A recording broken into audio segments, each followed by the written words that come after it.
We have a surprise guest speaker. We'd like to introduce Harvard professor Dr. Nick Nugent and welcome him to the stage. Thank you. This is a wonderful occasion, as many of you have said, but it's also a special occasion to be in a room with so many wonderful thinkers.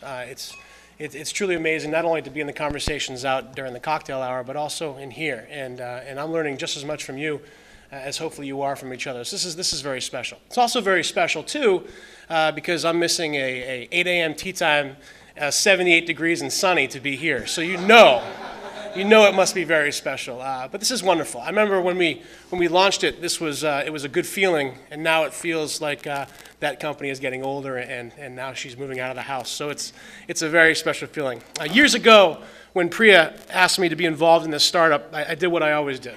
I just did my research, and I wanted to see if it made sense. And doing my research and in my discussion with Priya about what she wanted to accomplish, I had to admit, I said, how could this possibly not exist? There's no way that something like this doesn't exist because it doesn't make any sense.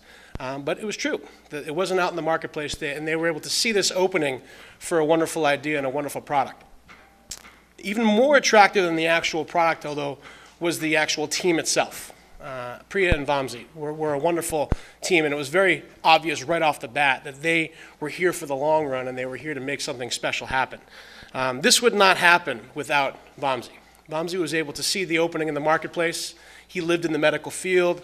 He had to accomplish these CMEs and this continuing education and the accreditation and the certificates, and so he was able to see the opening in the marketplace. He was also able to see that he needed someone else to help him. He needed someone with lots and lots and lots of energy.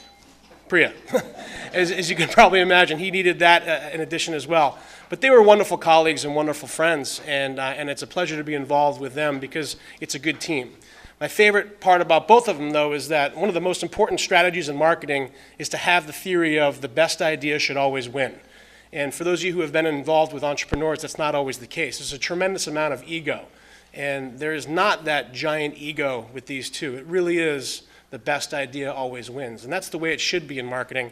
And I think that's why we had such a successful product over the last several years.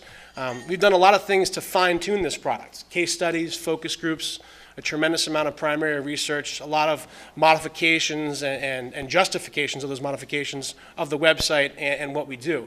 But there's always been this idea of continuing improvement. So it's interesting to have a website about continuing improvement and always worrying about continually improving that website itself. So the future is certainly bright. I'm very excited to continue to be involved. And it's a pleasure to be in the same room as all of you, but even more so, congratulations to Priya and Vamsi. You guys have been able to make this pleasurable, but also the energy has not run out, and it's still very, very exciting to be involved in. And I look forward to many, many more anniversaries and celebrations. Thank you. Great job, guys.